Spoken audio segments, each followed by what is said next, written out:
कई बिल्कुल कीर्तन मैदान, फिर भी कुछ श्रद्धालु आपस में विचार विमर्श करते हुए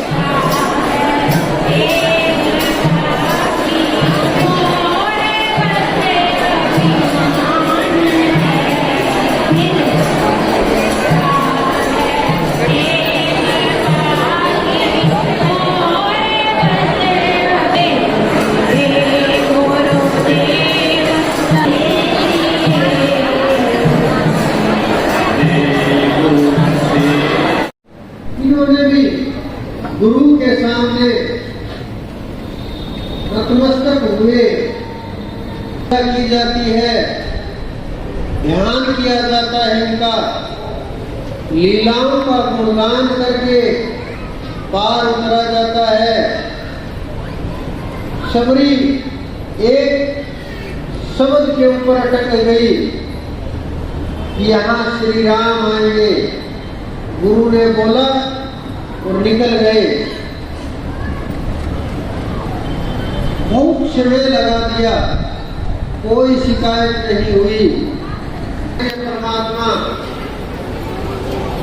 बस गुरु के शब्द के ऊपर रुक गई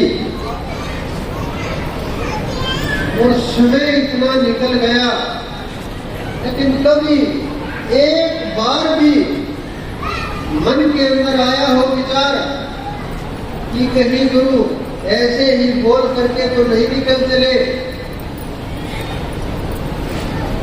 कहीं राम न आए तो सवाल ही नहीं था कि गुरु ने बोल दिया और निकल गए। अब भी एक महात्मा हरिद्वार के पास जंगल में हम ध्यान के अंदर मिले थे, है अब भी एक तंद्रा के अंदर। उनके गुरु ये बोल करके निकल गए, पूर्ण नहीं थे, साधना करनी आती थी, साधना से शरीर छोड़ना तो आता था, वापिस आना नहीं आता था। साधना से ये बोल करके निकल गए, मेरे शरीर की रक्षा करते रहना, मैं वापिस आऊंगा। लंबा समय हो गया, जो बैठे उनकी आयु भी 350 के करीब हो चुकी है। अपने गुरु के शब्द के ऊपर वहां बैठे हुए हैं कि गुरु कब आएंगे तो मेरा कल्याण करेंगे। शरीर नहीं छूटा, बुढ़ापा भी नहीं सता रहा, ऐसा भी नहीं शरीर का कोई अंग काम न करता हो, ऐसा भी नहीं किसी चीज की कमी हो, ऐसा भी नहीं कि चला न जाता हो। उसी शब्द के ऊपर रुक गए। जो शब्दों के अंदर ताकत होती है, जो वचन के अंदर ताकत होती है, वो जीव को एक शब्द के अंदर ही तार देते हैं। इतिहास के अंदर किसी भी संत को देख लीजिए, उन्होंने जो बोला, जो रास्ता दिखाया, जहां परीक्षा ली, गुरु की चाल अटपटी, झटपट लखे न कोई, जो कोई झटपट लखे चटपट दर्शन होए। लेकिन जो बोलते हैं वही शंका पैदा हो जाती है। छोटी छोटी वस्तुओं के अंदर भी किंतु परंतु हो जाता है। तो साधना कैसे आरंभ होगी, हमारी चढ़ाई कैसे होगी? क्योंकि जहां हम खड़े हैं, जो हमारा आधार है, जिस आधार के ऊपर हम चल रहे हैं, जिस हाथ को हम पकड़े हुए हैं, हम उसी के ऊपर भरोसा नहीं कर पाते, परमात्मा की प्राप्ति होती। ये भाव का खेल होता है, श्रद्धा का खेल होता है, कृपा का खेल होता है, शरणागति का खेल होता है और नाम का खेल होता है। जब शरणागति होती है तो कृपा बरसने लगती है। संकल्प मजबूत होंगे, आप उतना ही परमात्मा की ओर बढ़ोगे। कोई भी परिस्थिति हो, जिसको उसके मार्ग पर चलना है, वो ये विचार नहीं करता अभी तो युवा अवस्था है, अभी तो बच्चा हूं, अभी तो काम लगा हुआ हूं, अभी तो परिवार है, ये विचार नहीं थे। हमारे महात्मा एक दादू जी हुए, घोड़े के ऊपर जा रहा रज्जन शादी के लिए, प्रेम करता था लड़की से,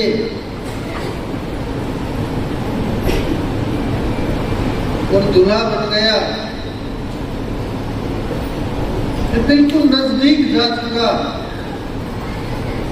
लड़की के घर के घोड़े के ऊपर बैठा हुआ, बैंड बाजा बारात साथ साथ में। एकदम से दादू घुसा सबके लोगों के बीच से और देखा रज्जब को, आंखों में आंख मिली। पिछले जन्म का प्रभाव था, पिछले जन्म का जीव था, और पिछले जन्म में वचन दिया था कि डूबने नहीं देंगे, कल्याण कर देंगे। वही वचन उठा ले आया, तो दो शब्द ही बोले थे, रज्जब तुमने गजब किया, सिर पर बांधा मोड़, आया था हरि भजन को, चला नरक की खोर। बस इतना बोला था, तो कुछ भी नहीं। रज्जब ने ये नहीं सोचा कि अरे ये तो हिंदू है, मैं मुसलमान हूं, ये मेरा क्या करेगा, ये मेरा कल्याण नहीं कर सकता। कोई शंका नहीं थी। ये तो कुरान को भी नहीं जानता, ये तो नियम भी नहीं जानता, इसने तो कभी नमाज भी नहीं पढ़ी, इसने कभी रोजे भी नहीं रखे। कोई शंका नहीं, कोई सवाल नहीं, बस घोड़े से कूदा, मोड़ उतार करके फेंका, बारात छोड़ी और चल दिया पीछे पीछे। और सब कुछ समर्पण कर, जिसको देखना था उनको देख लिया। इन आंखों को जो लाभ मिलना था वो मिल चुका। अब मुझे किसी को इस संसार के अंदर नहीं देखना। जब तक रज्जब की सांस चली, आंखें नहीं खोली, गुरु का जो दर्शन किया, उसके बाद वही रूप हृदय में उतार लिया। किसी दूसरे रूप को नजदीक भी नहीं आने दिया। वो परमात्मा नहीं पूछता ऊपर जाने के बाद कि तुमने मुसलमान हो यहाँ कैसे आए। वो नहीं मानता इन चीजों को। उसका रास्ता अलग है, वो खेल अलग है, वो ताकत अलग है। अगर उसकी नजर में भेद होता तो वो इनको बनाना ही बंद कर देता। क्यों पैदा करता वो इनको? उसकी नजर में बस इंसान है, जीव है, आत्माएं हैं। वो सब के सब फैसले कर्म के आधार के ऊपर होते हैं, भाव के आधार के ऊपर होते हैं। पर वहां तक नहीं जाया जा सकता। इस संसार के अंदर सिखों के ग्रंथ के अंदर भी लिखा गया, गुरु प्रसादी, इस शब्द का प्रयोग आता है। एक ओंकार सतनाम काल मूर्त निर्भय गुरु प्रसादी कि परमात्मा जो होता है, नाम जो होता है, वो अनंत जो होता है, वो परम पुरुष जो होता है, पूर्ण पुरुष जो मिलता है, उस परमात्मा की जो कृपा बरसती है, वो गुरु के कारण शंकाएं पैदा होती है। आप काकभूषणी के जीवन को देख लीजिए, क्या हुआ उनके साथ। बहुत तपस्या की थी, साधना में रत थे, साधना चल रही थी, लेकिन गुरु का अपमान हुआ। मात्र इतना भी खड़े नहीं हुए, शिवलिंग के आगे बैठे रहे और पता होते हुए भी कि गुरु आ चुके हैं। शिव ने, लेकिन गुरु के कारण से जन्म लेने को लगे। लोमेश ऋषि की कृपा से आज वो के अंदर होते हुए भी उन्होंने गरुड़ जैसे पक्षी को ज्ञान दिया। उनकी खग जाने, खगी की भाषा। उससे पहले वो मानव के चोले के अंदर थे, जो लोमेश ऋषि ने ज्ञान कराया था। अब भी वो वास करते हैं और जो उन्होंने पाया वो स्मृति गई नहीं।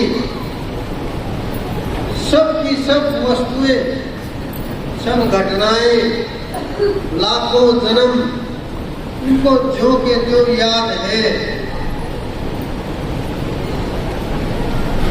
और ये बस उसी की कृपा है कि ऐसी योनि के अंदर होने के बाद भी इतनी कृपा, इतना सब होने के बाद भी जीव को कैसे जगाया,